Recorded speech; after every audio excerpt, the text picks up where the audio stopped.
It's Tuesday, January 25th, 2011. I'm Rim, and this is Geeknights. Tonight, we bring you our coverage of MAGFest 9. Let's do this.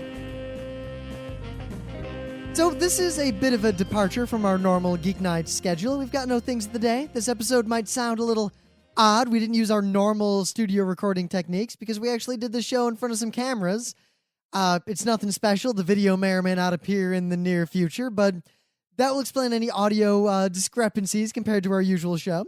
If you're a new listener, this is a slightly atypical episode. We're just going to talk about MAGFest, a rather awesome convention we attended recently. And that's about it. I think I'll just get right into the meat of it because we talk about the con for quite a while. So we heard about it for years, but we never actually went to MAGFest. Well, it's because they were stupid. They had it on New Year's Eve. It's like, who the hell is going to give up their New Year's Eve to go to almost any convention? What convention could possibly be on New Year's Eve that you would still go? I would go to PAX. I don't think I would go to New Year's Eve PAX. I would go to one New Year's PAX. It depends on where the PAX was. Seattle. I don't know if I would go to Seattle. You wouldn't go to Seattle for PAX on New Year's Eve? Imagine the craziness. No, I don't know. Nothing? It would be a close call. So MAGFest we ignored every year just because, well, before I didn't even know it existed. Like I vaguely heard, oh, there's something called MAGFest. I knew there was a convention called MAGFest. I knew it had, it was a gaming con. It was mostly video game oriented, and that it also had the video game music. But it didn't, it wasn't large in my brain. It was just a convention I knew existed. Sort of like, there's like 100 conventions I know they exist. Yeah, I think when it really came to light was the whole, they had John St. John in their ad. Well, that was 1 or 2 years ago, right? They had John St. John in the ad. They made that awesome YouTube video to promote it. And I was like, oh, MAGFest. Well, what it was is that it wasn't that I thought the convention was somehow better. It's that ad let me know that the people at that convention running it were very culturally similar to us. They were our people. What really got me, though, was when it was explained to me that there's an official yell of MAGFest, the Colossus. Well, that was only apparently invented last year. That was only invented last year. Yeah, but we heard about it last year, and suddenly that seemed like the kind of thing that we would dig. Yeah. And that was correct. It definitely, it became very apparent in the past year or two that MAGFest was our style. So this year, they actually came to us and said, hey, you guys want to come to MAGFest, be guests, do a panel, do your usual thing, the stuff you do at all the other cons? And we said yes, because it wasn't on New Year's. Yeah, I mean, if it was on New Year's again, I would have said no, but we said yes. Now, many of you might be new listeners. You're trying to check out, like, all right, we're doing this review of MAGFest. I was at MAGFest. I want to see what you have to say. We're very harsh on conventions. We often complain about all the things that go wrong with them, because a lot of conventions do things very badly. Because that's the only interesting thing to talk about a lot of the time is what went wrong. Now, if you're talking about what went right, it's like, well, this was fun. And this is fun. Of course, and this is it's fun. A new con. I mean, how many Otakons did we cover? How many times can you say the artist alley is this big and there's this many people in it? So what we're going to do is start with all the bad parts of MAGFest, get all the complaining out of the way, so we can talk about the good stuff, because there was some bad. There was quite a bit of bad. In fact, there was a portent. There was indeed a quite smelly portent. We're excited. We don't know about the culture of this con. We're ready to go. We get on the Bolt bus from Manhattan. I had high expectations for MAGFest. Way higher than Zenkai Con the first time we went. I knew it was small. I knew it relatively. It was only a few thousand people, which it was. I knew it was 4 days, and we were going, in the afternoon on the Thursday. So we were going to get a lot out of it. And I knew that it was culturally similar to us. So I was like, all right, this is gonna be good. Also, a hotel con. Very rarely 24/7. Back before we did Geeknights or anything, we would go to a lot of hotel cons where 24/7 gaming, they're kind of small, everything's crazy. And now we only go to like PAXs and Otakons, all the really big ones. So it was interesting to go back to a hotel style con, being this much older and weirder and doing panels and everything. Yep. So we get on the Volt bus and there's immediately BO. Yep. Wicked gamer BO. Now, there was no way to 100% know who had this BO. It was probably that guy sitting right behind us. It was probably that guy sitting right behind us, and I think it was a case of no hair washing. That is what it seemed like. He was wearing the kind of brown, gamer shirt with a gamer thing on it. He was definitely going to MAGFest. Because probably been worn a couple of times previously. Because he asked us at the end of the bus ride, hey, you guys going to MAGFest? You want to, ride over there together or whatever? Because he was taking the metro, I think, to get over there. The bus was like half MAGFest people. We took an expensive, not yellow cab to get over basically there. You out there, if you're watching this, you probably know who you are. We're sorry, but you had some mad BO. So when you said, hey, you want to share a cab? I said, yeah, we'll see. We booked out of that We didn't know that we didn't know for sure that was the BO guy, but I was pretty sure. That was if I had to bet on which guy on the bus had the BO, that's the guy I would have bet all my money on. So MAGFest Number 2 was the old lady who was sitting in front of me who didn't yeah, move. she could have had a BO. She could have been dead. No, she wasn't dead. Though MAGFest overall had a BO problem. We cannot pretend that was not Ring, there. ring, ring, ring, ring. BO problem? Do I have a BO problem? I mean, we got back to Manhattan, and I remember stepping off the bus, and it was a breath of fresh air. Jesus, MAGFest. Take a goddamn shower. Yeah, and I even saw some MAGFest staff who would wear the same shirt on one day, and then I saw them the next day, and they had the same shirt. Yeah, not setting a good example. Now, if you wear the same shirt more than 2 days in a row, that's hobo territory. That is indeed hobo territory. Now, I understand cons, like a lot of con staff only have one staff shirt. You got to fix that. I saw staff wearing non-staff shirts multiple days. I did in a wear row. my kilt 3 days, but you can go a long time with pants. That's different. And non-bifurcated male garments. Yes. Can't do that so much with a t-shirt. No, not at all. I don't know what to do about the VO problem. I think it's because it was 24/7 con and because the hotel sold out. There were like 7 or 8 people in every room. Yep. And I don't think people were taking showers. No, I think also the elevator problem. This wasn't a problem for us we were in a hotel that was across. It was just like one street away from the actual hotel. It was Too far to walk in the cold. It was the official overflow hotel, but they had a shuttle bus, which is basically a big van, take us over there every half hour back and forth. And I was expecting to lose a lot of time with that shuttle bus. Yeah, we really like that going into this. We're like, that's probably going to ruin our con. And we have nothing to complain about. The shuttle bus totally worked. What was not good is that the main hotel was actually 2 hotels. It was a big, tall tower style, and it was also a separate retreat style. So there were 2 hotels in the main hotel that were connected physically to MAGFest. The big, the wide out retreat one was totally cool. That's where our friends were staying. And they could just go to their room anytime. And if I had to go back and it was in the same location, I would want to be in that retreat hotel. Yep, definitely. But to avoid the shuttle bus. But the tower hotel was an incredibly tall tower with not so many rooms on each floor, with a lot of floors and poorly programmed elevators. Yep. And even if those elevators are well programmed, there was no way to deal with that load. There were not enough of them. They were not designed to handle that much traffic going up and down constantly. But a saving grace for us, the few times I tried to go up there, and I failed many times. Cold Guy had an awesome party on the 8th floor that I tried to go to like 4 times, and I just couldn't make it. No one there knew about the go down to go up or go up to go down trick. Oh. Like no one was doing that. Our bag of tricks, and this has got a running theme with us at Tragedy MAGFest. of the Commons. Our bag of tricks was brand new here. Like Otakon, all those big cons, everyone's figured that stuff out by now. MAGFest, no one there really goes to other cons. Most of the people we talked to were like, this is not like this is my first MAGFest. They were like, this is the first convention I have ever been to. I'd like someday to go to PAX. Yeah, I didn't do a survey, obviously, but of the people I talked to, right, the vast majority of the people either had never been to another convention or had never been to a convention before ever.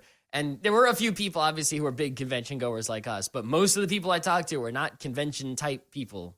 I think there was one girl who knew Tex. Yep. And there was a girl with like a PAX East scarf. That was weird. Small circles running into people who help staff conventions we used to staff through a third person randomly in Virginia. Yeah, it happens. But back to the BO, like the elevator thing, I think as a result, people just weren't taking showers because, 8 people in a room, they want to go play some games. They take the elevator down, figure I'll shower later when everyone's done. Can't go back up. There's no way to get back up to your room. There's a line at the elevator at all times. No matter when you passed by those elevators, there were always people there waiting to get it on and off. And also on YouTube, I didn't see this during the convention because, there was like a whole areas of this convention that I missed out on because I just didn't get over there. Right? Yep. Even though it was a small con, there were just areas I didn't go to. And, part of that experience I saw on YouTube was the elevator party, right? Apparently, if you go on YouTube and search for MAGFest elevator party, there were people who got a boombox, got in those elevators, and were just like, elevator, and you could hear the elevator party coming up in the elevator, right? The trouble with that, though, that's not helping, guys. No, but it was it was a cultural thing at the con that we missed out on. Well, remember back at RIT, the elevator party when I was a freshman? Just that one day, randomly, all the elevators had a party in them. Yeah, that was good. I miss stuff like that. I like that. But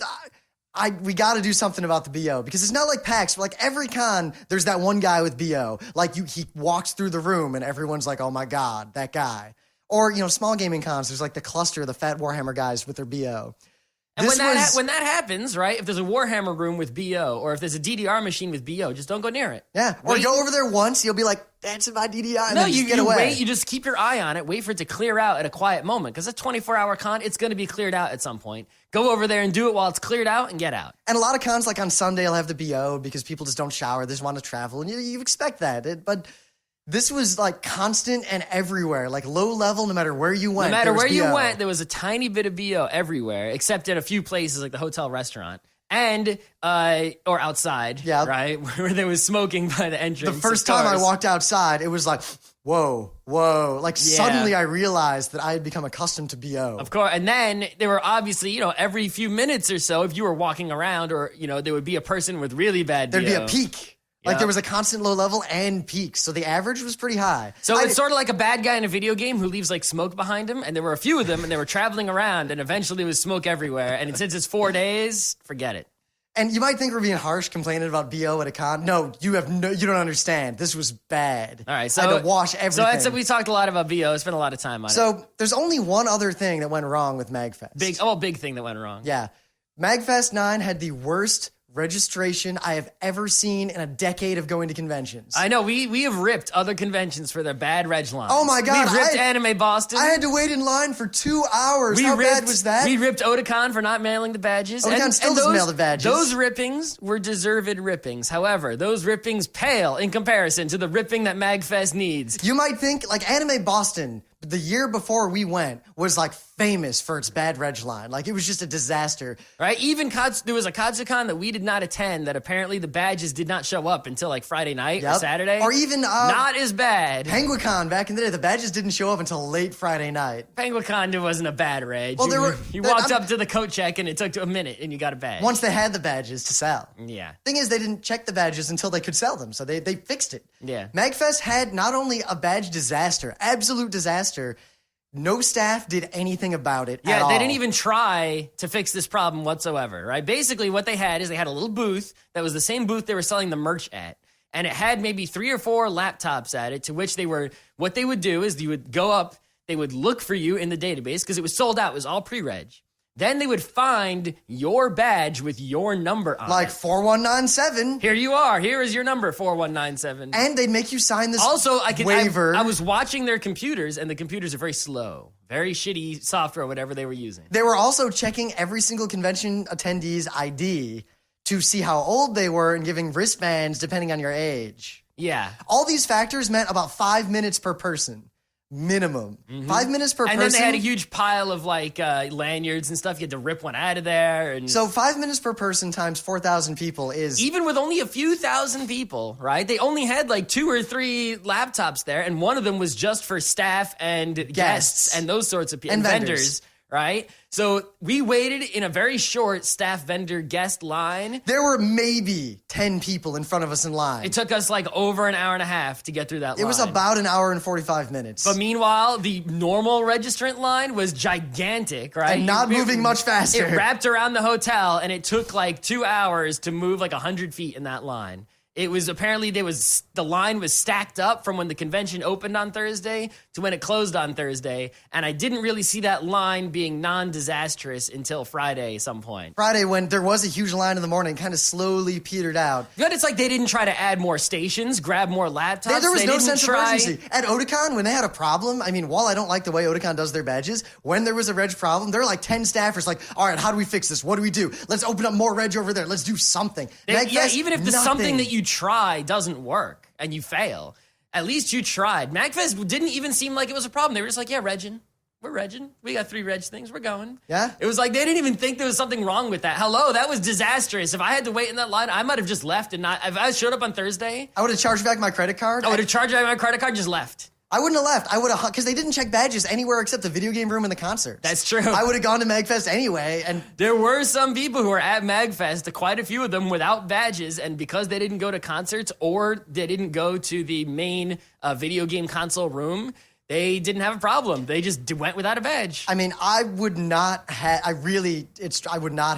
dealt with it had I been an attendee. But even as a guest, I had to wait an hour and 40 minutes to get 10 spaces through a line. And then they didn't even have us in their computer. So we do a lot of conventions, and cons often screw stuff up. Like, we'll get to like... I saw it coming a mile away. Though. Yeah, but like one Kineticon we went to way back, like they didn't have our schedule for us or tell us what panels we were doing. So we literally like get there, get our badges, get a con book, open it up, find names of panels that we're pretty sure we submitted, and then we just showed up to them expecting to have to do them. And we were right. That was the worst I'd ever dealt with until MAGFest, where we weren't on the list. Yeah. And the staff didn't We had to get the panels guy to come up and say, yes, these guys are real. But even then, the panels guy's like, these guys are for real. And then he left, and then they still didn't know what to do. And in the end, they never even gave us our guest badges. They gave us normal badges. Yeah, they just picked up normal badges. Now, here's how they could fix this, right? Number one, you need more reg stations. Yep. A lot more. No, wait. Mail the badges, and it won't matter. Wait, now, what bothers me is that last year, apparently, there's this huge open area right next to the reg area. They could have had, like, 30 people doing reg. That area was empty, and the area they had for reg was smaller than the room we're recording the show in. Yeah, apparently they had it right last year, and they got it wrong this year. But anyway, mail the badges. I heard of internal drama among the staff, but that's no excuse. Whatever. Mail the badges. Even if you don't mail them, or even if you do mail them, there are still some people who got to pick them up at the con, right? PAX still has a reg area, even though they mail the badges, right? Have a lot of stations that are dedicated to only reg. Do not assign people numbers of badges beforehand. How come you're looking up Joe Blow's 4192 badge? Just hand him a random badge and write down the number you gave him. Exactly. It's like, they write down when you pre-reg, you're now number 100, and then they got to find badge 100, which takes a bunch of time. No. Don't write any number. And then when the guy shows up, give him the next badge. Give him the order in which they show up to MAGFest.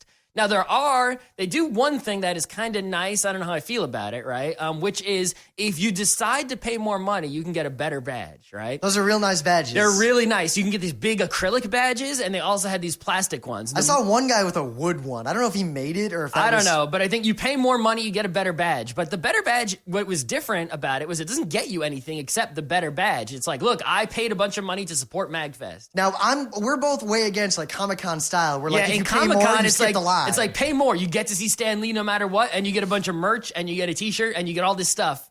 It's like, well, it's not really fair. Someone paid more money, they get to cut the line. I mean, look at PAX. It's super underpriced because everyone's got time. Not everyone has money. That's right. But with MAGFest, the super supporters really don't seem to get much of anything except they don't this get badge. anything except a better badge. They had to stand in that same line. Yeah. But that is the thing is the reason it's relevant is because that's how they look you up to see if you're a super supporter or regular supporter, and those people actually have their names are already written on the badges, pre-engraved, right? But I think the thing what they could do have them check in like guests. Exactly, right? Or if you mailed them the badge. Also, just how did it take an hour for you to deal with 10 people? And because they didn't have any process for dealing with a problem. Like we get up there and we're not on the list. We're doing panels, and they had no way to resolve that situation. They didn't have like, okay, if you have a problem, go over here to this one person who's only going to deal with problems. Nothing. Yep. All right, so that's most of what was bad at MAGFest. Yeah, I have no other major complaints. Bad BO, general level of unprofessionalism that needs to be professionalized at the top as the convention grows. Yep. One other thing that was bad was at panel scheduling. They didn't leave any gaps between panels. But Tim knows. They know. The panels. He was like, yeah, we wanted to do that. Next year we're doing it. They know they're going to fix it, but it was a problem this year. They had a panel that ended at 3 and a panel that started at 3. They also didn't do explicit room clears. Because a couple of panels... I did see sometimes rooms got cleared. No, they cleared them, but they didn't have any policy about it. So the people in the room were all pissed off now because they thought they were going to see the next panel. Yeah. And then they had the shuffle of trying to force everyone out, force everyone in. And that was a little problematic. I guess if we're going to complain, the projector was a teeny bit dark. Yeah. And the hotel... the tabletop library was meager. Non-existent. But we brought a library. We brought a better library than they had. I don't know. There weren't enough tables for tabletop gaming, but what are you going to do in that venue? The hotel, this is kind of a weird aside. I don't know how that hotel got away with it. The fire marshal, fire code numbers in those rooms were bullshit. They were astronomical. It's like I would go into a room, and if you ask me, all right, I'm holding my hand over the numbers, right? Scott, tell me how many people the fire marshal would allow in this room. I'd be like, what, 40 people? With no chairs and no tables. No chairs, no tables. I'd be like 40. I'd be like 40 or 50 max. 95. I was like, that is bullshit. If you were 95 people in here, we'd be dead. Either that hotel bribed someone a long time ago, or Alexandria has way different laws from cities. Yeah, Alexandria, Virginia, I don't know what your fire marshal's up to, but he might be mad corrupt. Or that hotel is corrupt or something, because that was not... I mean, the numbers were... not only were the numbers dangerous, but you could not fit that many people in the rooms. Yeah. Like physically. I don't know where, maybe they changed the walls. I think they have a sardine law.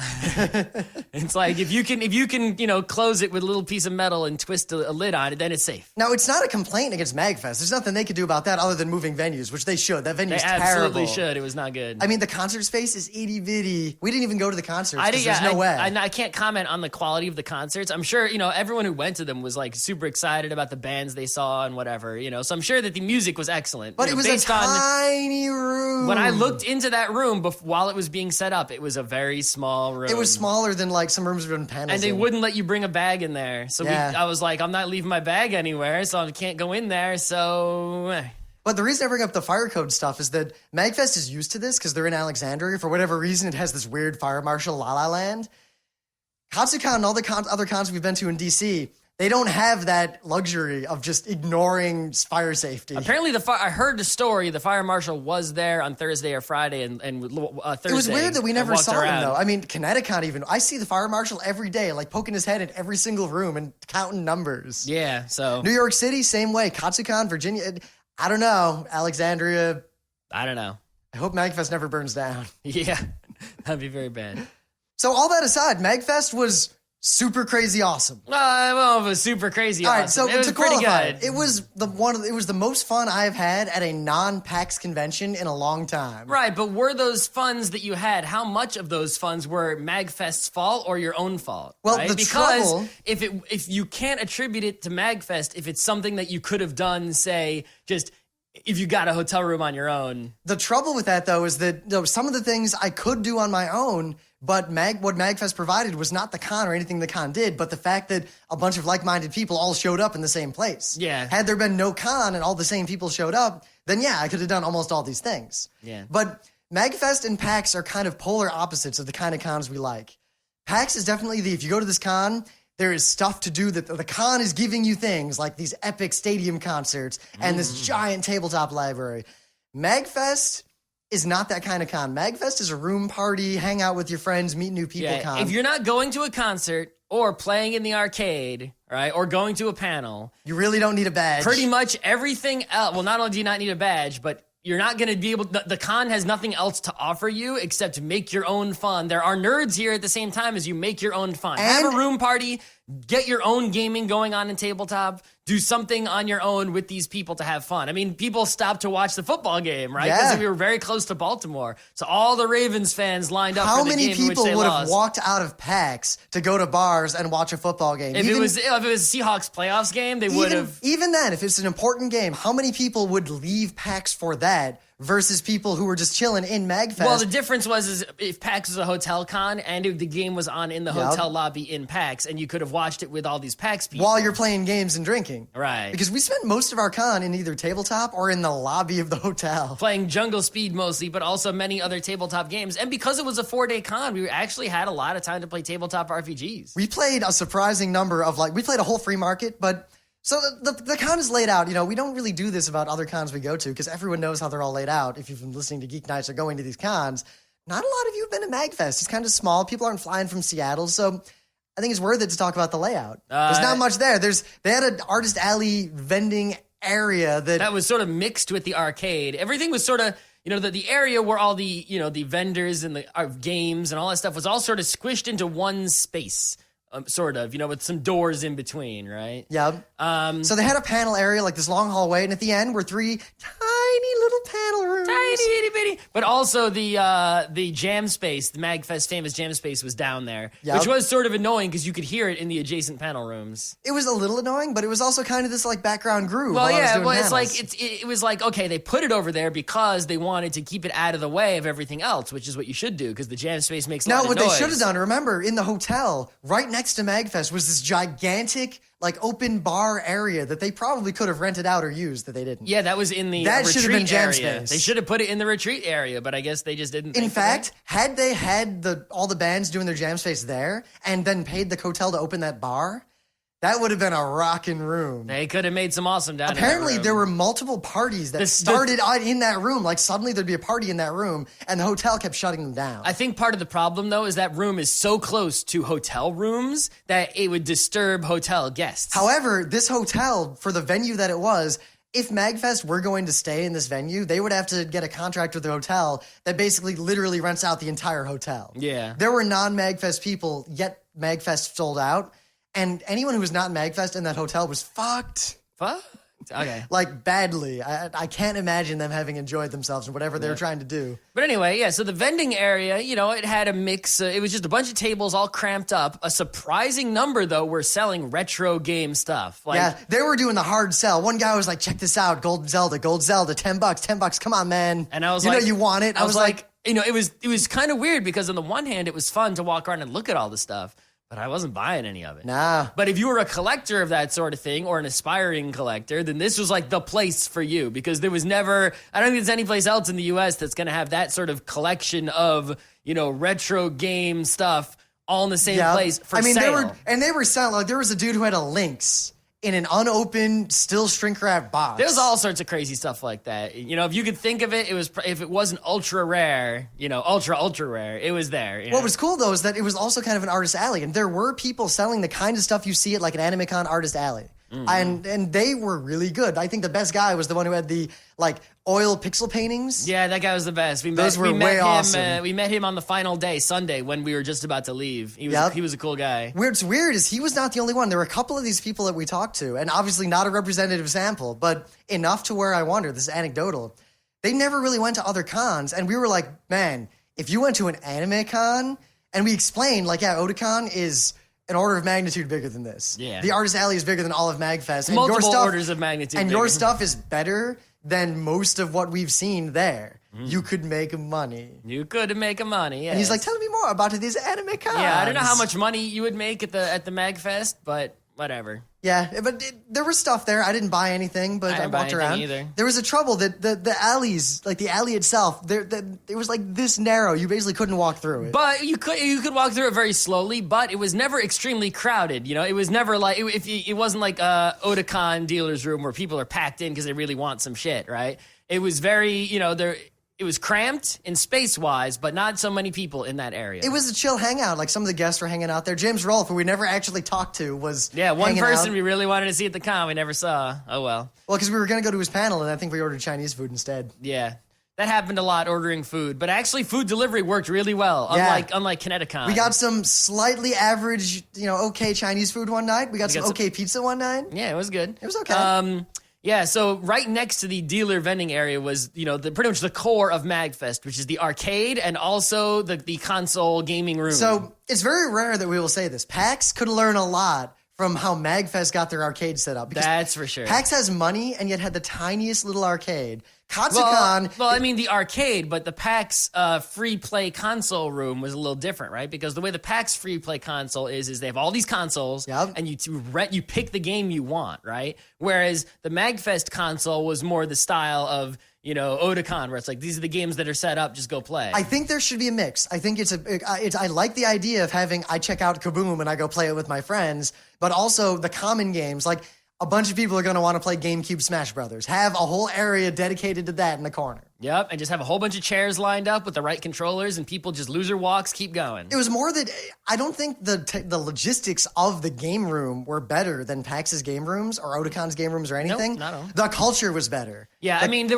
were certain items that were missing. Like, there was no Rampart machine, which is, personal for us. How much can we complain about that? Katsucon's the only con that's ever gotten us a Rampart machine. But in terms by of... request, nonetheless. We were like, you guys get a Rampart machine? And they got it. Yeah, but in terms of, total quality of, the whole collection of games there were to play in the arcade and the console, it was like A+, right? They had more arcade machines than Katsucon has ever had. And Katsucon had way more than PAX ever had. Of much better selection. Got right? Plus? Yeah, Got Plus. They had... I didn't even know there was a Galaga 3. They had a crane that you could play all Yeah, they just had a crane game full of stuff. Now they bricked up the end. They're like, all right, you can't actually get the toys, but you can play this crane game for free, and it was way fun. They had some pinballs, but they kept breaking, but they still had pinballs. And they kept fixing them. They kept fixing them as much as they could. They had Ice Cold Beer, this electromechanical game that we'll talk about that in a separate show sometime. But it was you got to get this little ball bearing past. It's like Labyrinth, but you're moving this bar instead of moving the labyrinth. Yeah, it was pretty tricky. Pete, I think, was rocking that. He got to 4 or 5 holes. I got to 3. On the internet, you can see someone beat the whole thing. Daddy 3 holes. That's the best I could do. Yeah. But they had a lot of Japanese arcade cabinets, which was awesome. Which are really nice. And it makes, the thing I never really realized about, I knew it, but I didn't know it, was that, you sit at them because they're meant for, instead of standing, you sit.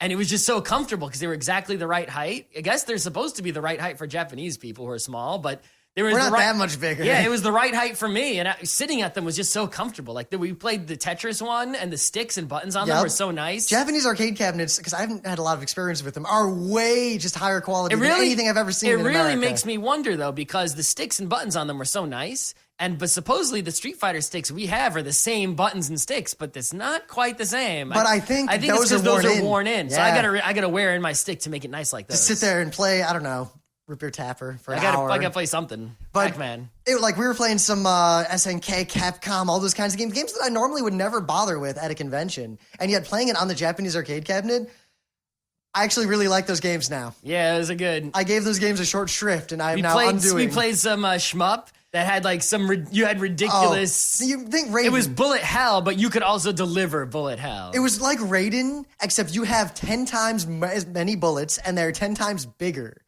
And then you have also helped that you didn't have to superpower. pay for any of these games. You just pushed a button and inserted It was also infinity it was coins. weird. It was like cute pig girls. Like everything was a pig girl. I'm sure someone knows what the game is. It was kind of perverted, just a little bit, but it wasn't super perverted. No. But that arcade, I had a lot of fun. I could have spent my whole con in that arcade. They had DDR machines. They had everything. The DDR machine They had worked. old school machines. They had, they had those all kinds of everything. The only thing they didn't have were the 60s, 70s electromechanical stuff, like the Beacon Root Beer Retro Arcade Museum. Ice Cold Beer. Ice Cold Beer is a relatively recent game. Yeah, it's pinball, not like pinballs technically. Yeah, pinball games are old pinballs. But they didn't have Sub Hunter. No, one thing they did have was this challenge area. Right, basically they have a bunch of laptops set up with emulators. And Scott, how many challenges did you beat? 1. How many did I beat? 1. Yeah. You could have beaten 2 if you would have done the one I did. So the way the challenge thing works, I think you can download the challenges. I'm not sure. If not, let's ask MAGFest if they'll give them to us. Yeah, but anyway, you get the challenges, and it's a little menu, and you can choose normal, hard, unfair. There's different difficulties. It's very well put together. And you're like, all right, I want to play NES unfair challenges. It's like, all right, beat this Bionic Commando level under this time without dying, with no health, whatever. Or crazy, what was it? Beat one of the airships at the end of Mario 3 with the hammer suit without losing the hammer suit. Yeah, they were all really, really hard. And many of them I could have beaten given enough time. I could have done it, I just didn't want to. No, I could go and do it now, but it would take me half a day to practice and get it just right. Because the point of this, I don't think, is can I practice all day and do it? The point is, all right, who's got the biggest Nintendo balls? Right. Sit down right now, beat that level of Bionic Commando. I don't know, if they put it online, though, you might be able to practice before the con, and then you just have to perform at the con to score. But then it's more of a performance art. Yeah. But anyway, the thing is, you load out, you choose a selection, you push the load save state button, and you play. It starts you right at the challenge. It's perfect. And there's people watching the whole time. So if you beat a challenge, you say, did I beat it? And they say, yep. And they mark your badge number down. Hello, PAX. This is our badge number idea. This is like the most meager use of the badge number, right? But also, PAX, as we've learned, MAGFest printed the same kind of badges you print.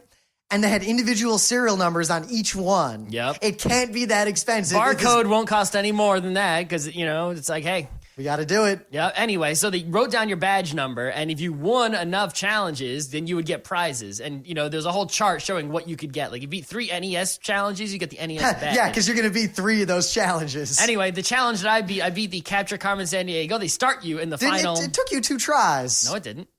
You missed a lot of questions, I recall. No, I only missed one. Only one? I only missed one thing, and then I corrected it immediately. I don't know. They marked my thing up. Go ask them for the record. I beat the Capture Carmen San Diego. It took me a lot of tries to beat Bionic Commando because I'm good at Bionic Commando is my game. I figured, all right, I'll do the Bionic Commando challenge.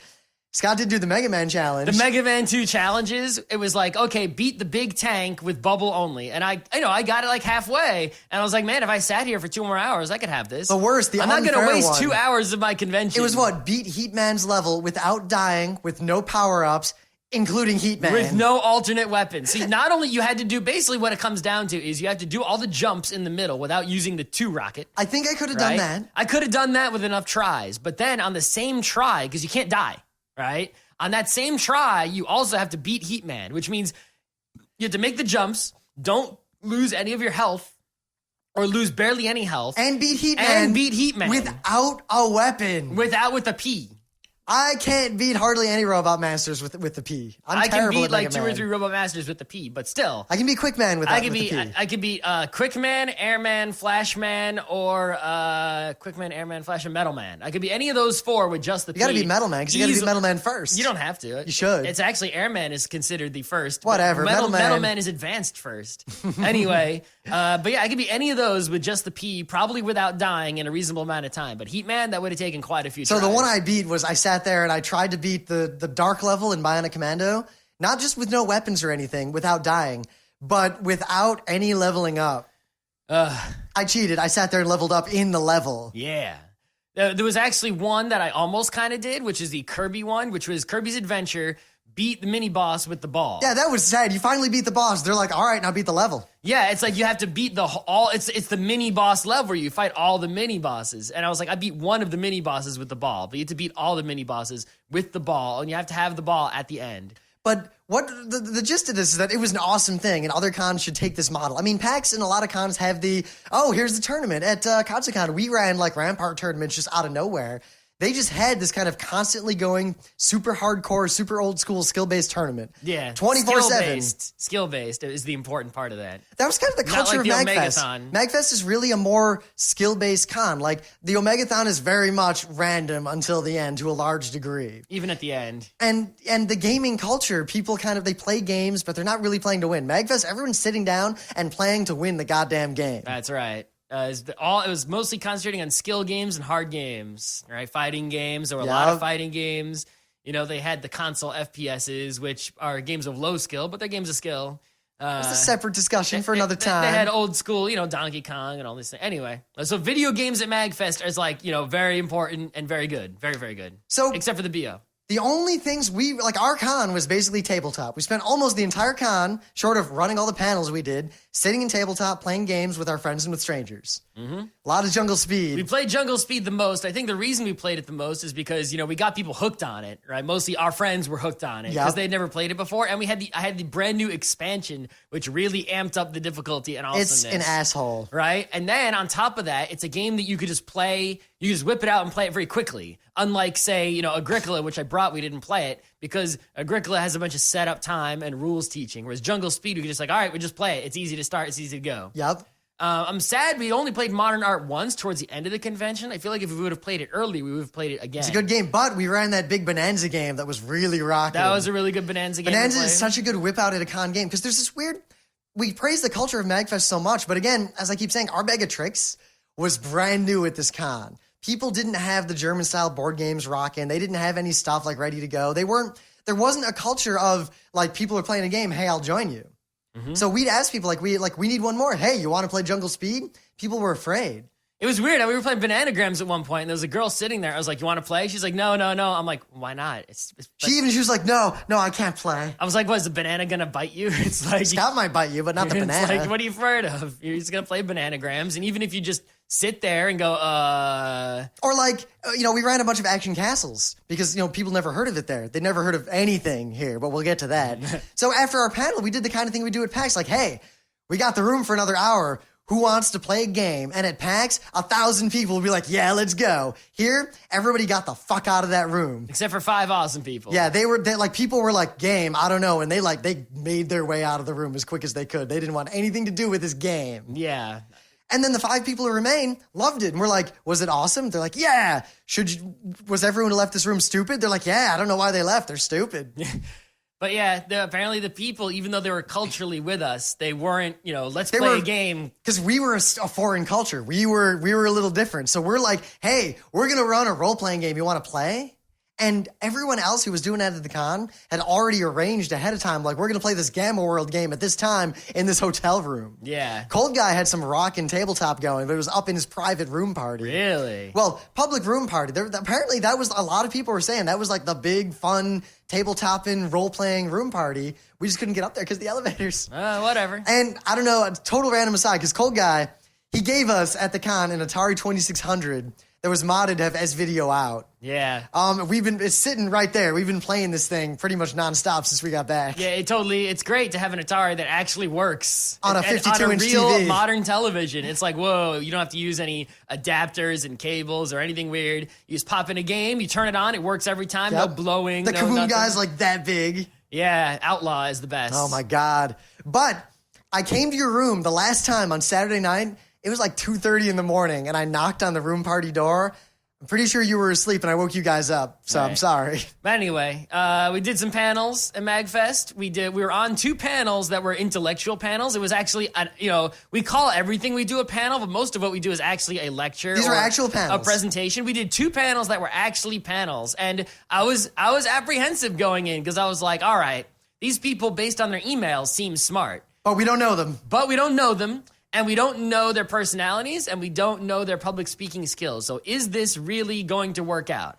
It worked out crazy well. When we sit down, we're all introducing ourselves for the panel, and I realized that we're the only ones without doctorates in, like, advanced game theory. Yeah, and then Dr. Hazard hung out with us, like, the whole con, mostly. Oh, my God. Yeah, Dr. Hazard, everyone was awesome, but Dr. Hazard was kind of... the most awesome. I think we meshed pretty well. That was fun. Yeah. All of us, for a bunch of MAGFest staff, because we were talking game theory over dinner, and... I think we got far too into the math, so we turned to the MAGFest guys. We're like, you want to play the dollar auction? Well, $2 auction, in fact. It was $2 auction. Anyway, the panels, they actually went really well. In the second one, I was apprehensive again, even though the first one went well, because this guy was moderating. Yeah, but he's our friend from Kineticon. Yeah, so but I was like, all right, he's acting a little goofy right now, right? But then as soon as the panel started, he was for serious. Yeah, he was like, well, the gentleman on the left answer gave us all titles. I was the captain. No, I was the admiral. I don't know what I was. I was Jefe or something. But yeah, we did, the panels, they both went great, even though the attendance was No, the attendance was good. It was okay. For this kind of con, this is not a panel-going con. The people who are going to panels are the hardcore people who care about the thing, or the people who want to go see the celebrity. Like, John St. John does his panel, the room's full, of course. Yeah. Yes, actually, he was doing a whole bunch of stuff at the con. Rich, anything you could do. Oh my God, well, we got to do like a separate segment on John St. John at this con. But we did, Losing Should Be Fun. We did this 2 other panels. Losing Should Be Fun, we actually had to kind of modify it, like, as we were going, because we went to a panel before we did anything else. And it was this guy who was talking about, like, collaborative storytelling in role-playing games. Tabletop role-playing games. And we're like, all right, let's see what this guy's deal is. Let's see if he knows. And he's very articulate. He knows his stuff. He wasn't like the greatest presenter, but he was pretty good. Above average for a convention panel, especially a convention of that size. However, the gist of the panel was, this is a world where only Dungeons & Dragons exists. So, that being the reality of the world, how do we make D&D a better role-playing game? He basically gave this great panel that is only great if you've never heard of any other role-playing game ever. Yeah, it was similar to the way in which those we talked about in the forum, right? These biologists who discovered calculus on their own. It's like they didn't know calculus. At one point in the panel, the guy's like, so what if? Now bear with me. Suppose you, at a little point, if a player rolled really well, you let them control the narrative. Tell me what you found. Like, let them have a little control of the story. Now, I was like, really? Have you played any games invented since 2001? You might think this is going to break your game, and it might. But if you just start introducing these to give them a little bit of control, we're like, we all raise our hands simultaneously. Like, have you ever heard of Burning Wheel, Inspectors, Lacuna, da-da-da? We listed like 100 games, and he was like, no, I've never really heard any of those. Yeah, I think this is the thing. Oh, when he opened the panel, I felt bad. He was like, so I'm a really experienced role player. I've been playing tabletop, role-playing games like Dungeons & Dragons since 1996. Yeah. And I was like, really? Only 96, huh?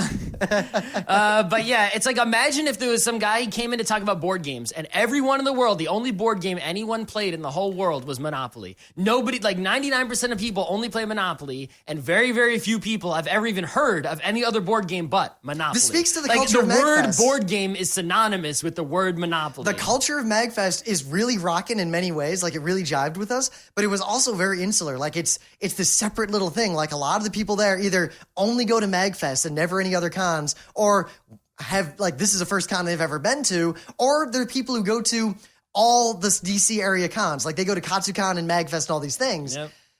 In one of our panels, like, Monopoly came up, and when we were like, you guys realize you're all playing Monopoly wrong, right? Free parking isn't in the rules the way you think it is, and you're supposed to be auctioning it off properties. The whole room was like, what?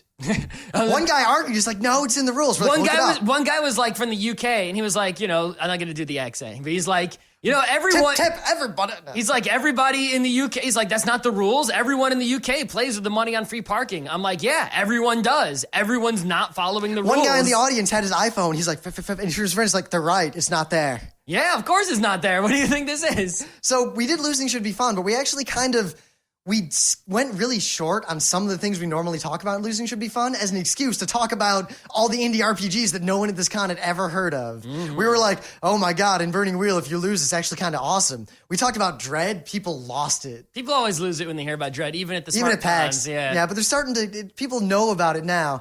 This caused a little bit of a problem for us later, because after doing all this, we were rocking the tabletop. Scott ran a free market game. Yeah. Like a whole free market game. It was early Sunday morning. And we got people to sit down and commit to a 4-hour game of free market at a con. Yep. I think our mercy was great. Our whole shtick was we want to shrink everybody else, like make shrinking cool, because we want to be giants. You could have just made yourselves bigger instead. No, but we want to make everyone else smaller. You could do that too. Because it means more absolute space for us. Yeah. Because I was playing Colossus. Sure. But we ran a bunch of swords, like the sword Burning Wheel, because no one ever heard of this. And once again, the people who have never played a role-playing game before were the ones who rocked it the most. There was this one girl. I forget your name. She was definitely the best. She was cute. She sits down. She's like, I've never played a role-playing game before. Can I play this with you? And we're like, yeah. Let's go for it. We want you to play this. Play it now. I hand her the elf. She's reading over the sheet. I'm just starting to explain to everyone else what their characters are. She's like, that dwarf's not getting the sword. Can I argue with him about it? Or should I just stab him? What? Give me some dice. What do I do? What do I do? Let's go.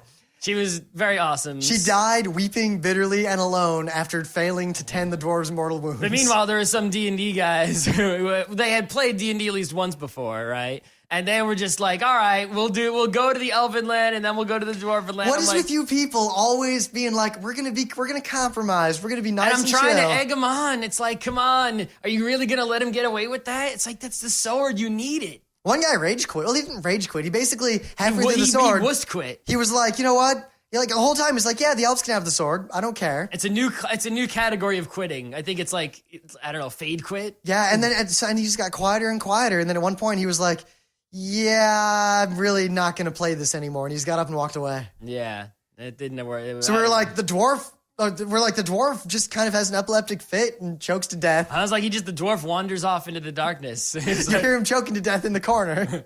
I don't know. It was weird. That was just weird. He seemed to be having fun, though. Yeah, I don't know what was up with that I think he was in over his head. I think he thought we were going to play this really short, light game. And we sit down, and we're playing a short game, but it's Burning Wheel. Yeah. I mean, the only thing that in my life that it reminds me of is I was at a public speaking class in high school. It was just called speech, but it was public speaking class. And I had one friend, and he had, the stage fright. But he went up there, he started giving his speech. He was doing just fine. He was doing great, actually. I was like, yeah, all right, he's going. Yeah. And then just suddenly he stops. He's like, I can't do it anymore. I'm like, what? It was that kind of, someone's up there, they're doing their thing, and they're just suddenly just like, they're like, I give up. It's like, didn't even look nervous. Nope. Normally you can tell someone's nervous. They're stuttering or they're going slow or they're shifty, right? This guy was totally just fine, and then I quit. I was like, what?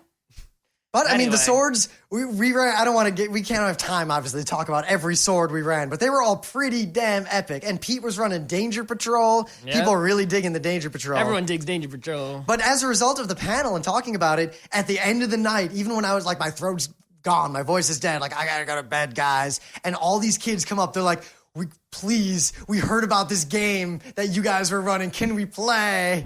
And I can't turn a guy down like that. No. He's like, we play D&D and nothing else. I heard this is different. Yep, you're right.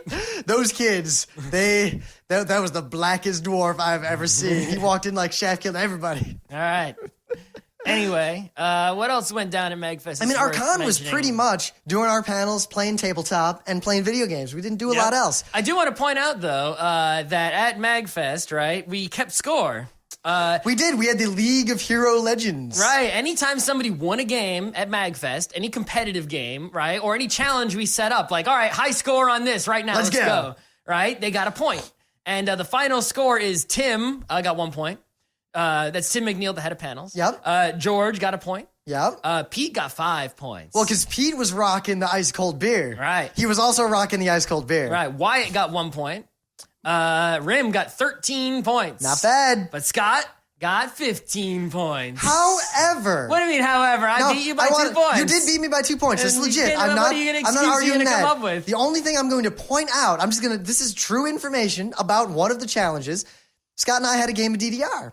And Scott failed in the second song, and I was winning by an order of magnitude of points. I didn't fail on any song. You failed in the second song. It didn't kick me out. I got at least a D every time. Yeah, D because you failed, but you came back. Because your score was incrementing 2 points per step after you would hit the point of failure. That's why your score was so low. I didn't fail. It didn't say failed. However, in the third song, which I was wearing boots, and I mistakenly thought I can do Rhythm and Felice on Maniac in boots, Scott bumped it down to Trick, so he got a bunch of points. I failed immediately on the song because I tripped on my boot, and then I got a 300 combo on the rest of the song. All right, but technically though, the score there was points. Scott won, legit. All right. So he had more even points. if I give you the DDR, I'm still winning by 2. If you give me the DDR, that means you lose a point and I get a point. But on top of that, do you recall there was a game that I knowingly knew that you were an expert at this game, yet I agreed to challenge you to it and lost because I was ahead so much. What game was that? I forget, but what game? What game? In fact, I also point out that I played the Capcom versus SNK with you, and I am the worst fighting game player in the world. That's true, but there was a game that you were expert at that I agreed. I also played Street Fighter 2 against you. I did okay there. Yeah, there was a game that you were expert at that I just said, all right, I'm going to give Rim one. Let's play this expert game that he's awesome at because I know that... yeah, what game was it? What game was it? Because I don't remember. It was a game I do. There was definitely one where I'm like, I know I'm going to lose, so let's just go for it. It was GOT Plus. No, it wasn't. Anyway, I've been practicing my GOT Plus. Yeah, a lot of those were Jungle Speeds, to be fair. There were many of those 13 were Jungle Speed. So Jungle Speed, as much as I like the real wooden totem, it's probably a good thing we had the dog toy totem because at least 5 or 6 times we knocked the totem like off into a crowd. Mm-hmm. All right, what else? I can't think of anything else. There was a bunch of random weird stuff like Scott, Wyatt, and I were the only people at this con wearing kilts. Yep. But there was this one guy, and I think he staffs like Otakon. He's one of those guys who was like, I'm going to staff every con for the rest of my life. Big beard, totally chill guy, old school war gamer, old school anime fan. Mm-hmm. And he sees us, and he's like, I feel stupid. I have 12 kilts. 6 of them are Utila kilts. I didn't bring them because it was cold, and I didn't think anyone else would be wearing them. That's a lot of fucking kilts. Yeah. He's a kilt guy. He's a lifestyler. Why did he, with that many kilts, why does he have any pants? Yet he had pants, and he had enough pants for a whole weekend? But I just want to note that guy, because that guy was actually pretty awesome. I talked to him for a while about kilts. He told me there's a formal kilt, like a real kilt, real looking, that's made out of like this polyester blend. It's like $50. Oh. But it's that's how he has 12 kilts. Yeah. He's like, if you want to wear a real kilt instead of a Utila kilt, like the ease of the Utila kilt. I forget what it was called. I got his phone number. I'll talk to him at some point. He was a chill guy. John St. John... It's funny to see him, because at PAX, we hung out with him for like all of Friday. But we hung out, like we went to a restaurant, we walked around the con, but we didn't see him in his natural element. His natural element is go to a hotel con, everybody is buying him drinks. He went to 31 room parties. 31. I thought I was hardcore when I went to bed at 4:30 in the morning. When I wake up, I see a tweet from him at like 7 a.m. He's like, 16 room parties later, I think it's time to go to bed on Friday. Yeah, but he was like on every panel, like any MAGFest thing. He was the announcer doing his thing, just chilling. He was there. He was there Sunday morning at the Child's Play charity he was auction. not looking so good. He had his sunglasses on. He's sitting there like, and then he'd muster it and say something, and then he'd go back to hangover. He was still there, though. He was there the whole time. He was there. He was there. He had a good shtick going. He would basically like gather an entourage of cool people who would follow him around and just crash room parties, like wander into someone's room party and be like, hey guys, and do his shtick. And people loved it. Yep. He was the celebrity of the con. Definitely. Hands down. You know, he tried real hard and it totally worked. That's his place of power. Yep. the Hotel Con. And I can't imagine how much alcohol was bought for him by attendees at that con. Yeah. The only other things that I'm remembering now, right, are we did the Child's Play charity auction, right? That was actually, so the Child's Play charity auction started out real slow. Like, no one was bidding right away. So Scott and I were like, oh, we got to do something. So we started bidding it up. We did not need to bid it up. It bid up on its own pretty quickly after that. Yeah, but it's like people just started bringing stuff into the room to sell, like as it was going on. So you might know this guy. He dresses up as the internet at all the. I don't Eastern know his Seaboard real cons. name. I don't know his story. All I know is he's the guy who dresses up as the internet at all the Northeast cons. We know him, and he knows us. Because we see him at every con. And he sees us, and there's always, every time I see him, I give the nod. He gives the nod back. At Kineticon, like, he runs on some panels. Like, he runs panels. He's just everywhere. He has the rape clock. Yep. It's rape o'clock on the internet. That's just his thing, like Jewish Wolf would. Yep. He walked into the room, he held up the rape clock, and he put it for auction. Yep. I was like, damn. The whole room was like, I didn't see what it went for. You know, I didn't stay that long. I had to leave, catch the bus back to New York. Yep. But he put the rape clock up for auction. I would not be surprised if he bought it back himself. Just as an excuse. As to a give way money. to donate, right? I mean, think about it. You can put your own thing up there, you know, and then buy it back no matter how much you have to bid up. Yep. They had that scary Sonic the Hedgehog, like big. The girl? Yeah. I don't know what her name is. Doll that apparently people have had sex with. I can't quite tell what's going on with it. You heard that story they were trying to tell if it ended up in different people's houses, and it was, I don't know. I don't know about that. But when you bid on that thing, you don't get it. You get to dictate what happens to it, which might be it got given to me. Okay, interesting. There was a weird story there. I feel like that's some MAGFest lore. We got to talk more about the Colossus Roar. All right, what are you going to say about it? The Colossus People Roar roar all the time, and then everyone loses their voice because it's really dry. So at Otakon, Mutskacha. That was funny for 2 seconds. It was still funny-ish. It stopped being funny when it just was constant. Like, it was like the BO, a low-level butt scratcher at all points. Butt scratcher. It was everywhere.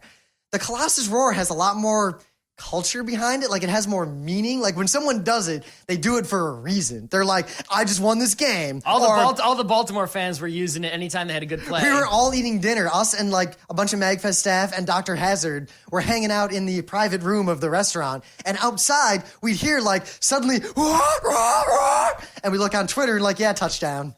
Yeah, also, some people are really good at the Colossus Roar. I can't do it for crap. Sometimes I would heard people do it, and I couldn't tell if it was a real person or if the game was just, you know, or if the volume on that game was cranked up all the way. Or if Colossus himself had come to the con, because he lives in New York, he could take the Bolt Bus down. He could have, yeah. Right? I did not see any Colossus cosplayers, though. That was very strange. You'd think there would be some. Because there was a lot of cosplay. Next year, it's on you, Colossus cosplay. Yeah, kids. But the Colossus Roar is such, like, a fun... It didn't get annoying, and I was really surprised. I thought it was going to be really annoying. Well, it doesn't, you know, the audio of it, it's audible properties, right? It's not like butt scratching, which has a little annoyance in its, you know. What? And no one can actually do it that loud to where it's painful or anything like that. Yep. And since it's relatively hard to do and people are losing their voice and getting dry, they're not overusing it. They use it like just the right amount. Now, the rule is if you hear it, you respond in kind if you feel that the moment is right. And the moment, and it would kind of follow, like when the con was the highest energy, the roars would be pretty frequent. 6 a.m., the roars are starting to die out because someone does it and everyone else is like, yeah. They're also a lot more on Thursday and Friday and less on Saturday and Sunday. Though I think the reason it was awesome was that we were sitting there on like Saturday night. It's like 3 a.m, catching the last shuttle bus back to our hotel. I know 3 a.m. at this con is the same energy level as 3 p.m. Yep. The con doesn't die out till about 6 a.m. It does have amping up periods, you know, obviously in the prime time hours. But like 6 a.m. to 10 a.m. is the only quiet-ish time. And even then, there are people playing games in the lobby. Yep. But we're standing outside and in the hotel, there's like, rah, rah, and you hear it through the doors. And then off in the woods between us and the other hotel, you hear one guy just like, what? Off in the distance. Yep. That was the moment. That's pretty awesome there. That was like my moment at that con. That was good. All right. I had a lot of fun at MAGFest. I did have quite a bit of fun there, but I don't know. Is it worth 2 vacation days? Maybe I go back, but I just go back Friday. Or later Thursday after work instead of taking Thursday off. All MAGFest brings to the table, to be perfectly honest, is the venue and the culture. Yep. And the arcade room. Yep. Everything else, I guess, and the concerts, but the concerts were impossible for us to go to because you couldn't bring a bag in, there's a wall of BO, and the room was tiny. But they simulcast the concerts on the hotel TV to anywhere they wanted to watch it. That was pretty cool. So every hotel room that had a room party just had the concerts going on the TV. That was very good and very clever. But yeah, other than that, it's like MAGFest itself doesn't bring anything else to the table, right? So it's like, I already have 2 PAXs on my schedule. Do I really need to go? Well, I think if MAGFest fixed itself, right? They fixed some of their logistical situations, professionalismed. Move to a real venue. Yeah, I would be willing to go back if it improved and give it, another shot just because it was a lot of fun going on there. I don't know if I take Thursday off work. I might go Thursday after work. Yeah, right? maybe. But yeah, I mean, it's sort of on the borderline, right? It had big problems, terrible reg, terrible BO, but it gets a lot of points for just the fact that I don't go to any hotel cons. I want one hotel con in my repertoire every year. Yeah, so if they keep upping their game, I'll keep going back and helping them up their game. But if it gets worse or stays the same, I don't think I can invest, in it as much. Yeah, that reg line was unforgivable. Yeah. And I worry because they're at a point where their venue sucks. They have to move. They'll have to move into D.C., where suddenly the laws are much more like real cities. They can't get away with the BS they got away with in Alexandria, Virginia. Yep. We'll see if their professionalism is the doom of them, or lack of professionalism because dooms them. We can say this: Tim, the guy who runs panels, knew what he was doing. Like every problem that we could have pointed out, he was already aware of and wanted to fix. Yep. But it's a kind of a Katsukan situation where Video Katsu, the guys we were with, was its own unit that itself was competent, but much of the rest of Katsukan had serious problems that eventually exploded. And we definitely heard whisperings and rumblings of drama in the high levels. Yeah, we will not get into the things that we know that we have learned from going to MAGFest. There is some crazy drama and just also, behind the veil. Number of staff, the culture of staff wasn't like a bad culture, like the Otakon staff culture.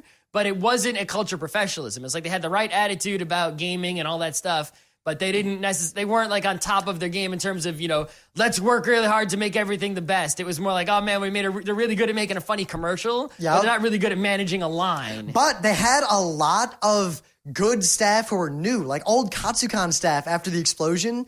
A lot of the people that we used to work with at Katsukan were now staff in this. Yep. A lot of the really good people. Yep. So we'll see how it goes. It's hard to say. To wait and see on the next MAGFest.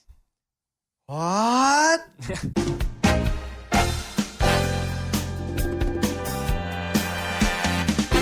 This has been Geeknights with Rim and Scott. Special thanks to DJ Pretzel for the opening music, Kat Lee for web design, and Brando K for the logos. Be sure to visit our website at frontrowcrew.com for show notes, discussion, news, and more. Remember, Geeknights is not 1, but 4 different shows. Sci-Tech Mondays, Gaming Tuesdays, Anime Comic Wednesdays, and Indiscriminate Thursdays. Geeknights is distributed under a Creative Commons Attribution 3.0 license. Geeknights is recorded live with no studio and no audience. But unlike those other late shows, it's actually recorded at night.